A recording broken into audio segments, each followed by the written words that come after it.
पथकानं आरोप केला। तर 10 जून रजिस्ट्रेशनचा शेवटचा दिवस होता। जय जवान पथकाला रजिस्ट्रेशन करण्यास उशीर झाल्यानं संधी दिली नसल्याचं आयोजकांनी स्पष्टीकरण दिलंय।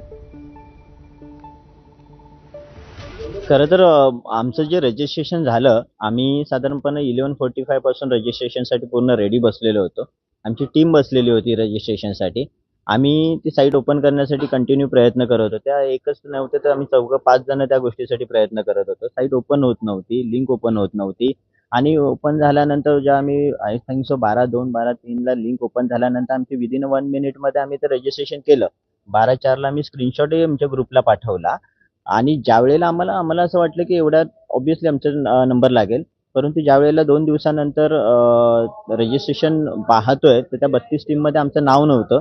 आता हे सर्व ज्ञात आहे की राजकारण झालं की खेळ झाला की नक्की काय झालं? कदाचित जय जवान गोविंदा पथकाचं यावर्षी हॅट्रिक होती।